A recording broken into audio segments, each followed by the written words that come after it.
The Debonair Club. It's fun and easy to build your wardrobe with our custom clothing service. There's no event that you can't own with a custom suit. Our top priority is to see your confident smile. The Debonair Club. Take the time to dress better. Welcome to Different Thought, where if you have hate in your heart, let it out.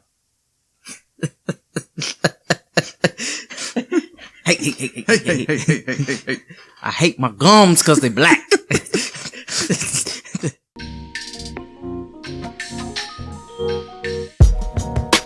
What's up, everybody? Welcome to Different Thought Podcast with me, the host, Mike Hayes, and my co-host, Juice. I'll actually give you that one, sir. I like what you did there. I like what you did. If you know, you know. I like what you did there. With my co-host, Juice, also known as Justin McBath. Long time no see, brother.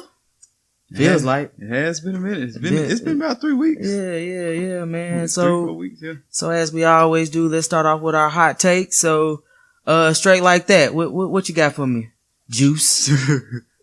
Straight like that.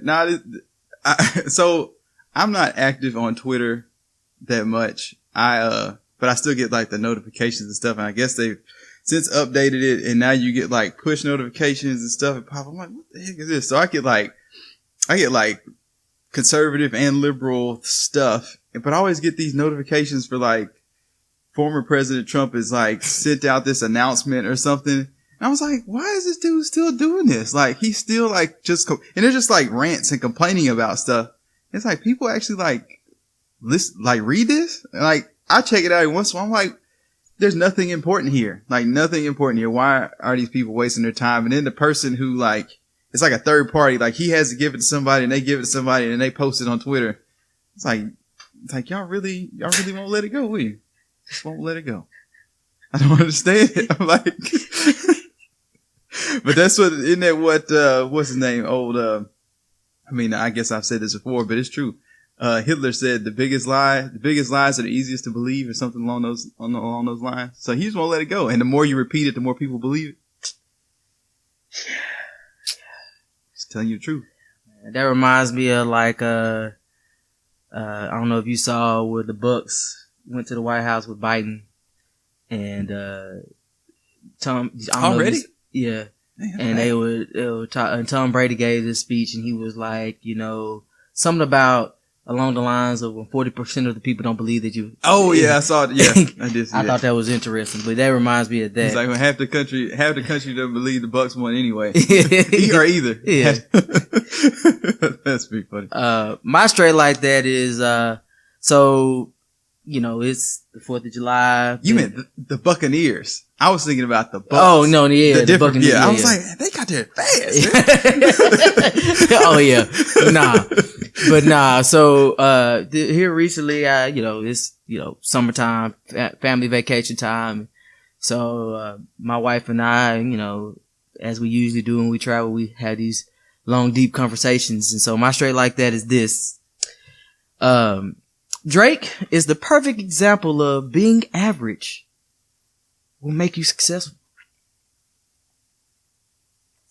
Is he average? I mean, I guess I can't question it during this. Drake is cool, bruh, but at the same point in time, he ain't the greatest lyricist of all time. Yeah, you're right. He ain't the greatest singer of all time. That makes him relatable. Yes, exactly. Yeah. Exactly. So he relates, like, and shout out to my wife. She was like, cause I was like, why is this dude, like, how did he get Artist of the Decade? Because people can sing along. And yes. And she was like, Jay-Z was drug dealer, can't everybody relate to silly, right. so that crack. Yeah. Everybody can relate to the grind scene. So yeah, everyone. Man. So yeah, shout out to Drake and I don't want no Drake stans coming after me talking about he the greatest artist of all time. No, he's not, bro. Great no, he's Drake not. fans, the Drake Hive, whatever. All right, so now we gotta take a shot for you. I'll go ahead and kick it off. My shot is for ESL Clothing and Free Agency. Recently they just announced their partnership, so nice. ESL brand will be sold in the Free Agency shop. And shout out to Brian and Kevin Brian was just on the show last episode, with the sneakerhead episode. And so, you know, and ESL, clothing is a sponsor of ours. Shout out to ESL. We stand by that bread, you know, real is rare. Real is rare. So shout out to them. And I'm drinking Diddy's Take That, as Justin would say, Ciroc. So shout out to you, gentlemen. You know, it's always great to see us coming together and working together to protect that bag and make that money. Protect the bag. All right, Juice. What's your shot? Who you taking a shot? I got like two. No, these are good. It's like a half a shot for each one, half shot for each. Yeah. I can't talk. I always be coming out with 2 or 3 shots. The first one is for Miss Sha'Carri. I feel like, you know, I appreciate her honesty about the whole situation, because she could have easily taken a darker path, and she probably had people in her ear that, you know, probably influencing her to maybe do that, to try to blame it on everybody else. But she was honest about the situation, what was going on in her life at the time. And that is, to me, is amicable, and it speaks to the fact that people are not going to necessarily lambaste you for telling the truth. And that's what I wish these politicians would do more, and our leaders would do more, instead of trying to like spin the truth, you know, whether just tell what happened, because people appreciate you more for that. And I think her fan base has exploded since then, from all different types of people. And I think it also puts more, a little more scrutiny on the rule, you know, for THC anyway. I mean, is it really a performance enhancement drug? So I think that's something else that needs to be looked at as a whole, because I'm absolutely certain she's not the first, and she won't be the last person to smoke before or after a race. If anybody says that THC is a performance enhancer, bruh. Right. Exactly. So I got some beachfront property to sell in Chattanooga. And then Tennessee. My next half shot is for my brother Giannis. He did it. And I don't care what anybody says. That man is cold blooded. He came on right when he needed to, in the finals. I mean, the man scored 50 points. He came on to basically almost blew his whole knee out. Dude's a warrior. He cold. I give you that, man. You know, Giannis, he stuck with the team and everything. And he's like the most improved free throw shooter of all time. Dog. Now that I can't argue. I mean, you think about like. I mean, he did what he had to do, and I understand, you know. But I'm just like, let's not pretend that the Bucks hit it at the right time. Like, I mean, of course. I mean, if COVID doesn't happen. I think but that's every basketball season. Touche. I digress. Move on, Michael. Move on. Cool, outrageous lovers of uniquely raw styles. So today's episode is entitled "America's Not Racist Because We Don't See Color." ... Different. So, with that being said, you know, I wanted to talk about race in America. And I want to talk about some other facets of this discussion. So I want to start off with, you know, as I always do, start off with the conversation entitled "Seeing Colors." So what comes to mind, Justin, Juice, when you hear "I don't see color"? What comes to mind when I hear "I don't see color"? Yeah. I mean, when I was younger, I didn't have the context that I do now. So I remember hearing that term when I was younger, and I guess it probably started in the 80s or 90s or something. And it seemed like a friendly way people say, "Oh, okay, cool. You know, you're cool with me, man." You know, when you're younger, you know, everything is a little more Pollyannish. And then I guess, getting older and honestly just listening to a lot of people's, thought about what that meant and what it could come to mean, I guess, is that when people say they don't see color, they don't see that I am different, or maybe my experiences are going to be different than yours, which I always tell you all the time. The American experience wants you to be the same. And the statement, "I don't see color," assumes that you are going to be the same. Therefore, we have to have had the same shared experience. And everybody wants to, I think, find and talk to people with a shared experience. You know, that's what we do. It's kind of like no different than what school you go to, what church you go to, all that type of stuff. It's some kind of shared experience. So I think the "I don't see color" is a way to try to find that common ground with people that they're not familiar with. But it negates like that other person's experience and how you should approach them, and I guess and allow them to have space for their own freedom. So for me, when I hear I don't see color, I hear a couple things. I hear I'm not racist. I got black friends. That falls in line with That's it what I hear. It falls I in line also with it too. hear, what else do I hear? I also hear basically, I'm not going to acknowledge that you're different. Yep. And then also, so my rebuttal always is, oh, you don't see color? All right, let me give you a scenario. I'm not around. Someone walked up, a white guy walked up and asked, hey, I'm looking for this Mike Hayes guy. And you got to describe him. Mm-hmm. I had one friend actually do, which was funny. He was like, well, he's athletic built. See what he did there? Because all black people are athletes. But you are athletic built, though.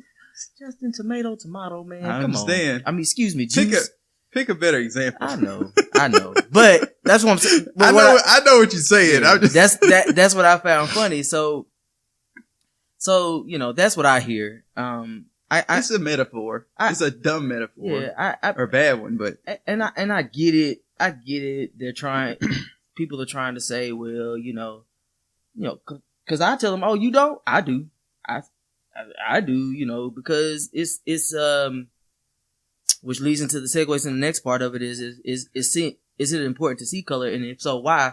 For me, it's important because by you seeing color, you are now acknowledging that there's a difference. And sometimes, I know sometimes it don't always go hand in hand, but if you see me as a black man, you know that there is a difference. There was a clip, and I meant to post it on our Instagram, where I think it was around the time of George Floyd, and I can't remember the sports analyst's name, but he's on Sports Center, and I don't remember their names, but he was a white guy. He was talking to a black black lady. mm-hmm. And he was like, I am sorry because I used to always say that. And now I understand that it's important to see color because I need to understand that the privileges that are given to me because of my skin color are different from yours. So to me, that is why it's important, because to me, it's an acknowledgement of we don't all walk the same path and we don't all live the same life. Mm-hmm. To me, when you say, I don't see color, you're saying, I don't want to acknowledge that there's a difference. And I'll let Juice give his spiel. No, that's real. And I'll try not to cut you off. No, that's real. No, you good. I think I'm going to break this down because oftentimes what makes conversations like this challenging is because we say color, race, and all that stuff, and people automatically get back on the heel and get defensive. So, like, no matter what you say after that, when you bring it up, even if it's something that makes sense, it's like, well,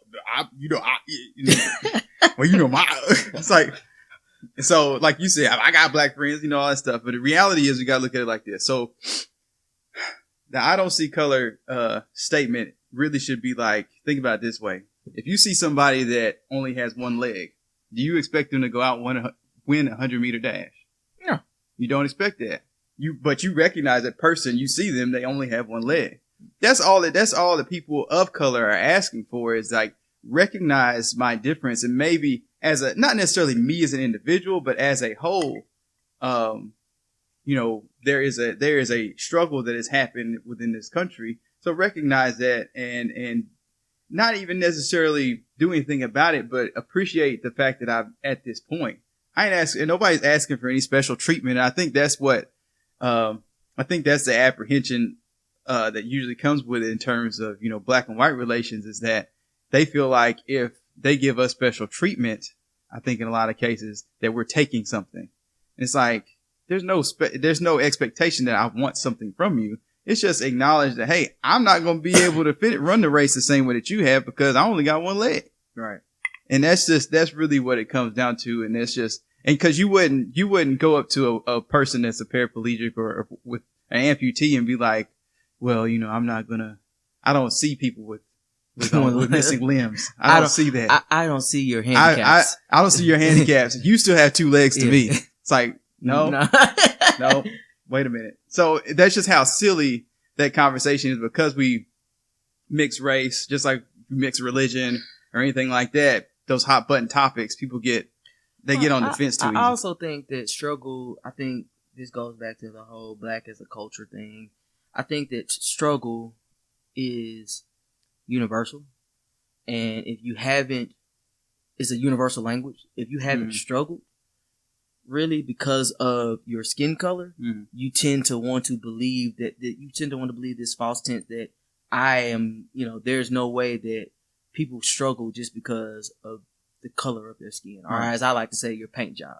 So I think that's it. But you got anything else to add before I ask the next question? Yeah, I mean it's like with term struggle shaming. That we do that amongst ourselves at times where my life was harder than yours because I had to use tinfoil. I was in these streets. I was in these streets. We had to survive because of oven heat. That's how we live. You know what I'm saying?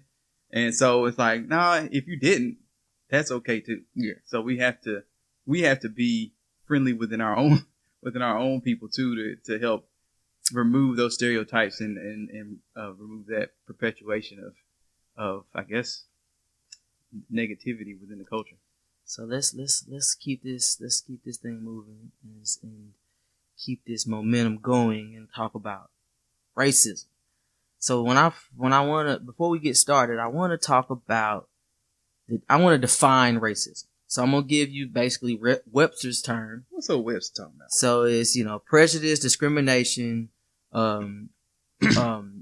directed against a person or people on the basis of their membership in a particular racial or ethnic group, typically one that is a minority or marginalized. Mm-hmm. So, Juice, give me your spin. What is racism to you?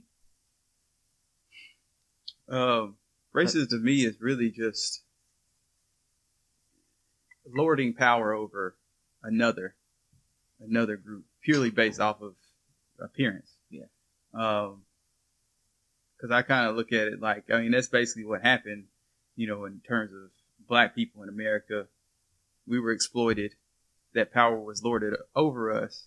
And then even after that time of extreme exploitation, it continued to happen just in a different form.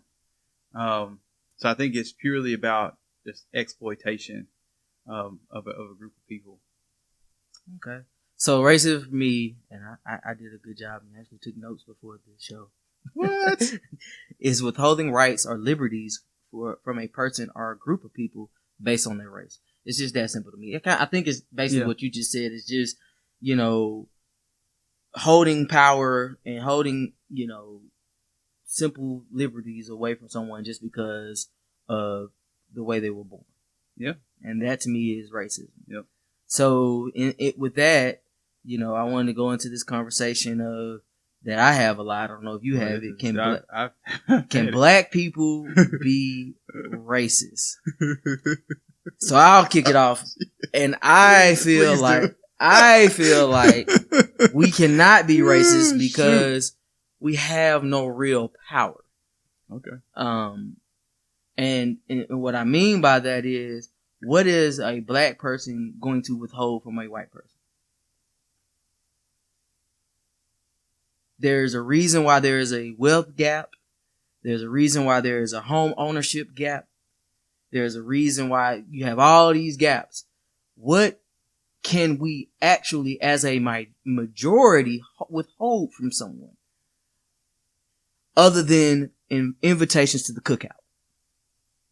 Because that's pretty much it. They can get invited to the cookout. They can't. And, to me, that is about the only thing you can withhold. With that being said, to make my point, I think there is a misconception of racism and bigotry. I think black people can be bigots. Webster's definition of bigots is unreasonable attachment to a belief, opinion, or faction, in particular prejudice against a person or people on the basis of their membership of a particular group. I think that black people can be bigots. I think that we use the term racism very loosely in our society. I think that it's really bigotry because there are a lot of people that we say are white people included that are racist, but they're really bigots. They're not because they have no real control over your life. Mm-hmm. They're just bigots. They just believe they have an extreme belief that because you're black, X, Y, and Z. Mm-hmm. And so to me, my personal opinion is that, and I know white people gonna be like, oh no, see how's that? You know, da da da. It's like, no. I don't think you listen to what I'm saying. Based off the definition of the word. I believe that we can be bigots, but until we have some real power, some real equity, how can we be racist? Now there are exceptions to the rule. There are some black people that are in power that can be racist. You know. Well, I think you got to look at it in two ways. You got to look at it macro racism versus micro racism. So what you just referred to is macro racism. Yes. As a whole, you take all the 13% of black people in the United States and put us in a little pot right here versus the 60-something% of Caucasians and everybody else in between. Economically, politically, we ain't making no decisions for nobody outside of ourselves. Right. So I think that's to that point. So that's macro racism. No, black people cannot be macro racist. It's just not. I like that. From a cultural standpoint, we can influence culture and all that type of stuff in terms of literally being able to take power and then conquer or influence or move a whole nother group of people. No, it's not going to happen. But micro racism is individualized between me and Mike, whomever else. Is that I can say, I need my yard mowed today. But I could be like, if I wanted to be bigoted and racist about it, I don't want no crackers to mow my yard. Now that is a way for me to withhold economic power from somebody else on a micro level, which to me is racism. It's bigoted because whatever reason I said I don't want white people to mow my yard. Right. Me personally, just disclaimer, y'all, I don't care who mows my yard. But I am. As long as they do a good job, that's all. As long as they do a good job. But I do, I will say this, that I recognize, because I'm not one of those people who says I don't see color. I recognize that if I see a young brother on the side of the street or just trying to start his own business, I'm going to reach out to him first because he needs it more in general. Just from a whole myriad of reasons, that person is going to need it more than maybe the other person who is going to have more opportunity just because you in the majority of groups. You can have more people you can reach out to for investments, loans, whatever. Whereas a young black man is not going to have that same opportunity. We just have to come to that reckoning and realization that that's just the truth. Right. So I think macro racism versus micro racism, absolutely black people can be racist because we can still be racist against other cultures that aren't white. Right. And do the same thing, just like white culture throughout history has done to themselves. So Jews, Polish, Irish, whomever. I kind of look at it like that. I try to separate the two because it is a difference. But yeah, remember that. Think about it, y'all. Micro racism, macro racism.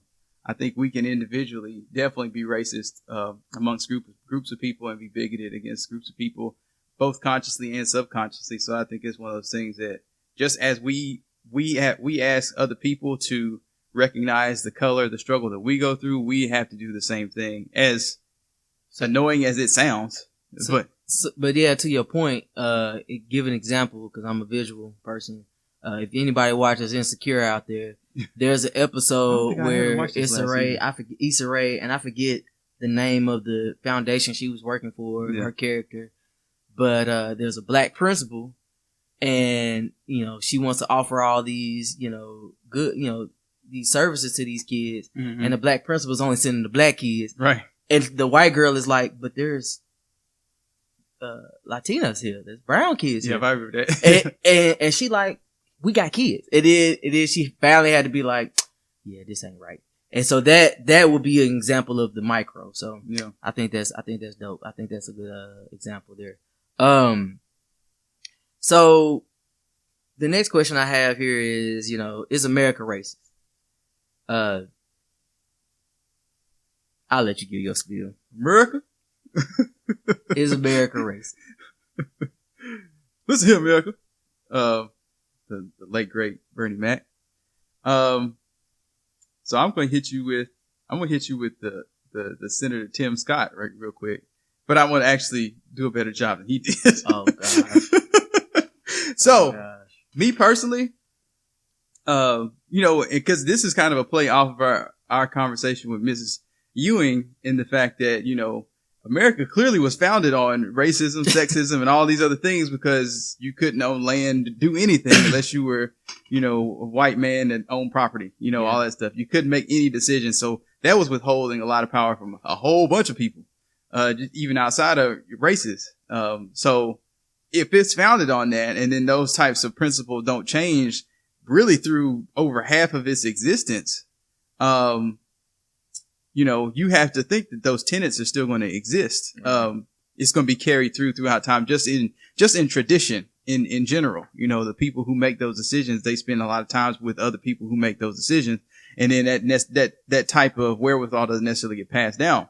Now, I think that America today is not racist.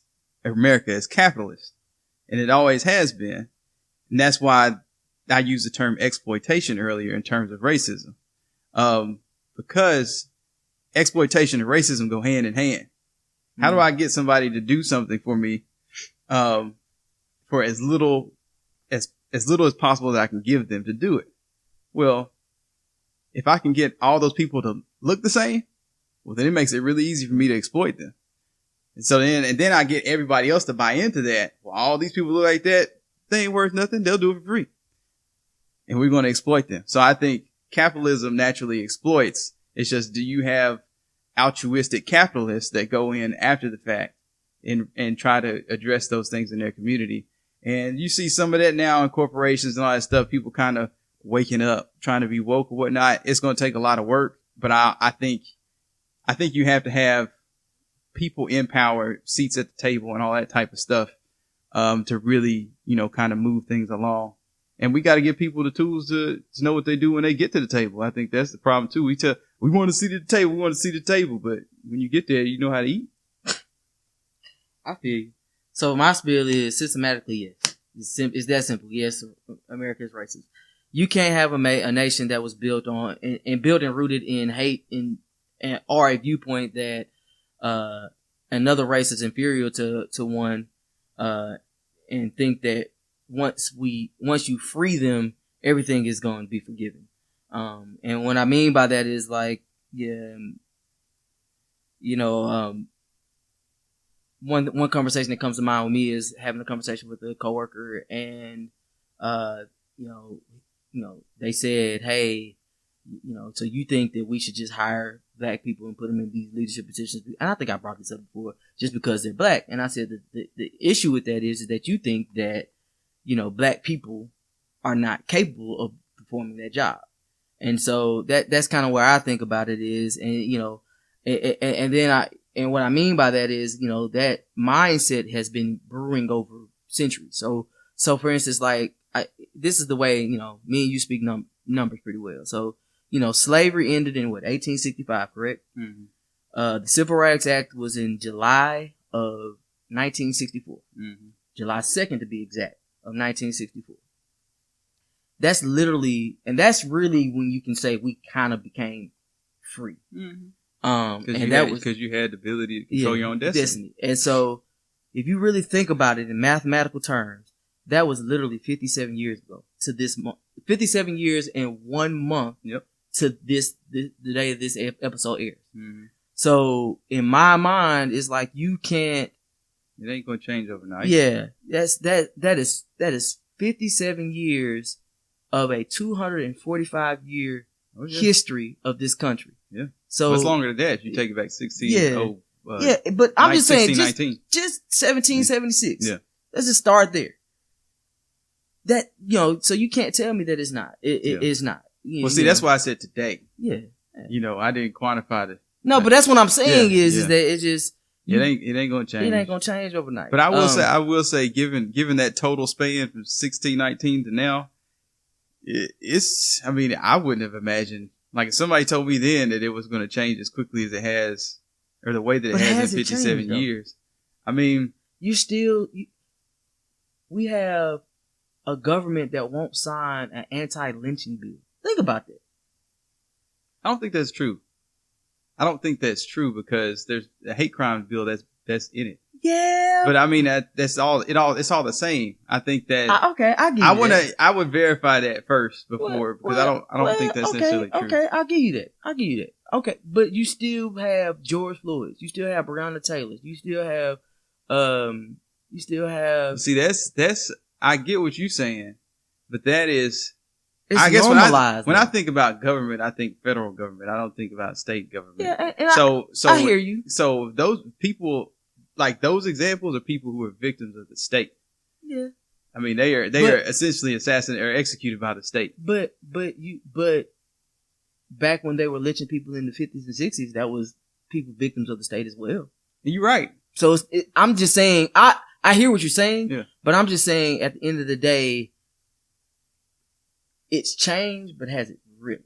I mean, I guess the difference, and I think when I say change, I'm thinking about what the letter of the law says. Right. So I think about the letter of the law and you use those examples. It was lawful to do those things, even as a citizen's arrest type deal. Yeah. So because of black codes and all of that stuff. So you as a citizen be like, he looked at me wrong. Somebody get him. Yeah. No, so I get that. So I look at it from that perspective. Yes. But you still have Armand Arbery, who basically was he looked at that house wrong. I understand that. And I mean, yes, I'm not saying that he didn't pay the ultimate sacrifice, but at least those people got arrested and are in jail. But what about the incidents where people don't get? I give you incidents that happened to me. Right here at my house, there was a guy building a house, a white gentleman, and if you know me, I have ADHD. I cannot sit in one place and talk on the phone. So I was sitting talking on my phone and walking up and down my neighborhood. And he literally was like, you better be happy you had that phone on you. And I ain't thinking nothing about it afterwards, but I was like, well, why would it matter that I had a phone? But, and it was in the height of all this. Like, because I was walking down the street in which I live on, I can't do that as a black man? Is that what you're telling me? Now, he may not have meant that, but given the context of the situation, the context of the climate of what's going on in the world. I think we also have to not make the assumption that everybody knows. Yeah. But I'm just saying that. That's a lot different. That's a lot different than getting shot. I know. Like, let's be clear. Yeah. But I just wanted to use that.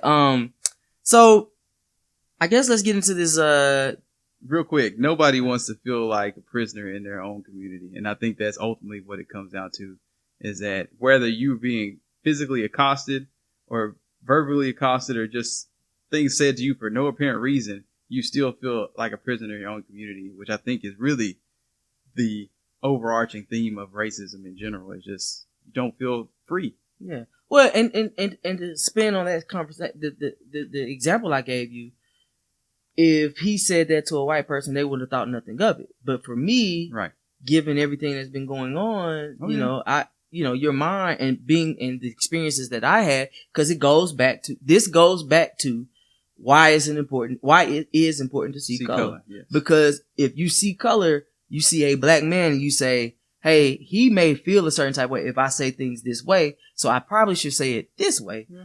And I can still get the same point across. Yeah, it is people taking the opportunity to taking a step back to actually do that. And that's one of the things that's going to take time. It's like you're not going to walk up to a woman and call her a bitch. and try with a smile on your face, like because you heard her girlfriend say it. So for sure. For sure. So let's get into the different thought. So the different thought I have is, in the black community, is at times it is easy to place blame on the system and say that it is racist. For instance, it is often said that we can never succeed in a system that was not made for us. While there are some truths to this, do we as a people put too much value and energy into systemic racism and not enough into building equity for ourselves? I'll kick it off and give you my spiel. I'm gonna put it like this. You can't get this is the analogy I'm gonna give. You can't have a drug dealer trying to wing an addict off of drugs. And what I mean by that is, I personally feel like we have to take some responsibility and take some empowerment and take some pride in our community and help each other out and do things and gain power and gain equity by working together to defeat this. Because why I use that analogy is that, you know, a drug dealer is about selling drugs to make profit. So if a nation has been built on the backs, as Angela Rye would say, we built this joint for free. If it's been built off the backs of black and brown people, why do people think that, you know, they're not going to understand how to break it down? Because as I said earlier, we're talking about just from 1776, we're talking about 245 years of this mentality. Mm-hmm.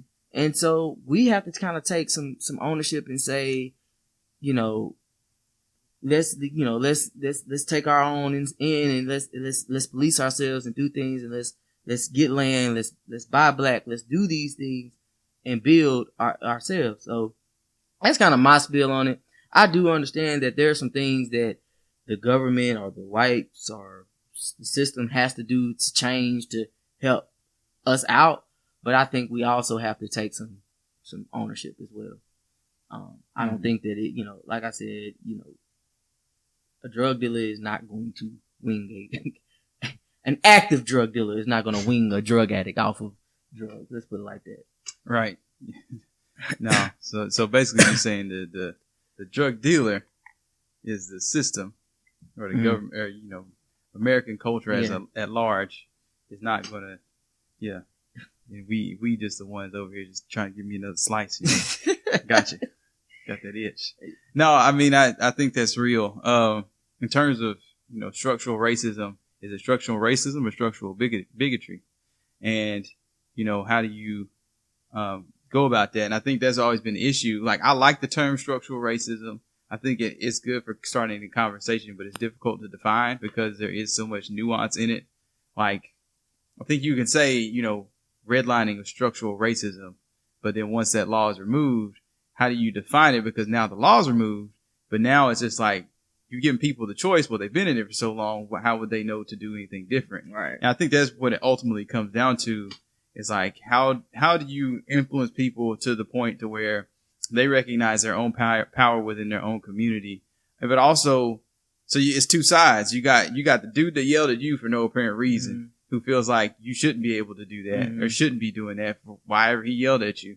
And then you got our folks who feel like the hood is where I'm meant to be. Mm-hmm. And so at some point the two shall pass. Mm-hmm. And how do you influence people to do that? And I think that's where it takes the work of both sides to be able to, I guess, make that happen. Me growing up as a kid, I'm purely a product of welfare. I had welfare growing up. I had hardships as a family. And because of government assistance, I was able to get out of the hole that we were in, as a family, just due to the death of my father in a lot of ways. But I also see the extreme, I guess, contrast between myself and maybe, you know, the other parts of my family where that didn't necessarily happen, where it should.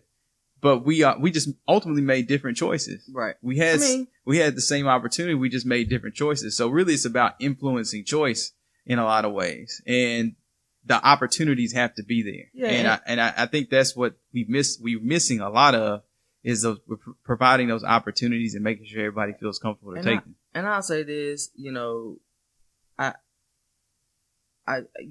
do think there's systematic and structured racism, but, you know, one thing, if you go back to I think it was the Trap or Die episode, and I said this then, I said, you know, because you jar my memory about, you know, you have, at some point, you have people like you and I crossing the guys that feel like they gotta stay in the hood or whatever it may be. Mm-hmm. And so one thing I said there was like, we do a bad job of bringing each other in. And what I meant by that, and what I mean by that now is, if I ran across someone, and it's crazy because it's a two-way street. If someone were like me ran across somebody that is hood, for lack of better terms, they would say, "Oh yeah, he ignorant, he don't know nothing, da da da. I ain't gonna mess with him. And then, but the hood person would be like, oh, he done forgot where he came from, whatever, whoopie whoop. So what I think is, if we started to, I go back to this, and this has kind of been my cardinal thing for this season, is if we approach everything with love and say, hey man, hey brother, let me pull you in, let me show you some things that you may never have seen before, and explain some things. I think we can help each other, and I think that's the thing that's lost between us, and that's kind of my deal on that. I'll let you give your spiel before I get into the before you eat segment. Yeah, no, I agree. I mean, it's tough though, man. It's like how I haven't mastered how you get somebody to see the forest for the trees. You know what I'm saying? And it's because I get caught in that too, of not necessarily always seeing the big picture on things. And I think when you're in survival mode, which is what you're in a lot of those cases, it's like, I ain't got time to be worried about all this other stuff and how to, whatever. I'm just trying to feed my family or whatever it is. And like I said, and you feel hopeless to a point where you don't have necessarily nothing to lose. Yeah. But so, it's a struggle to understand what you have to gain if you don't feel like you have anything to lose. That's a tough place in life to be in. But you know what's crazy is some people on the other side, like you and I, sometimes feel like that. Because I feel like that at times. Me and you've had several conversations of me feeling like that. It seems like and so therefore it's the same struggle, just a different bracket. Yeah, exactly. Yeah, it's all the same. I think it's a human experience. And so yes, looking at it from that lens. And so that is and not to cut you off, but for me, that's how I approach it. Is to say we have something in common, and the struggle may be in different brackets, as you said, but we still got to struggle, so we can relate there. Yeah, so. No, it's definitely a lot to relate on. It's just interesting because I mean, a lot of, and the rest of it's just time. You know, how much time you got to put in with people. That's why I like talking to kids. I think for me personally, it's like once you pass a certain threshold as an adult, it's like, I don't even want food with this because you already hard headed. It's like I like talking to kids and being, exposing kids to those types of things. I feel like there's more opportunity there. Not that an adult is lost, but I just feel like there's more opportunity with a child because adults, once you get stuck in your ways, man, this is it. I like talking to adults. I mean, I like talking to kids too, but I like talking to adults because of that challenge. But I also like it because there's some things that I can explain to them that we have we have a point where we can relate. And so, but nah, I feel you. Yeah. Got anything else before I get into before you eat? Children are our future. I believe Randy Watson. The children are our future. Sexual chocolate shop. But nah, before I get into before you eat, as always, I want to shout out our sponsors, Dabonnier Club. Make sure you hit them up. Get your nice suit. And they have ladies outfits as well. Hit them up. Tell them we sent you. Dabonnier Club has always been good to us. Also ESL Clothing. Real is rare, as we said at the beginning of the episode. So make sure that you hit them up and let them know that we sent you. And with that, let's get into our Before You Eat segment. All right, Different Thought family. Today's Before You Eat segment is going to be on Brother Marcus Garvey, whose birthday we'll be actually celebrating this month. He was born on August 17th of 1887 in St. Ann's Bay, Jamaica. Marcus was an orator for the Black nationalism and Pan-Africanism movements, to which end he founded the Universal Negro Improvement Association and African Communities League. Garvey advanced a Pan-African philosophy which inspired a global mass movement known as Garveyism.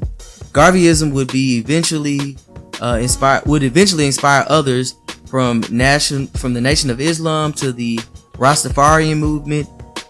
And Garvey died in London in 1940 after several strokes. Due to travel restrictions, Garvey during World War I, his body was laid to rest in London. So as always, I challenge you all to go out there and do some more research on Brother Marcus Garvey. Very interesting man, somebody that I like to read about and read up on a lot. And as always, I always challenge y'all to Think, do, be different. Thanks for listening to Different Thought Podcast.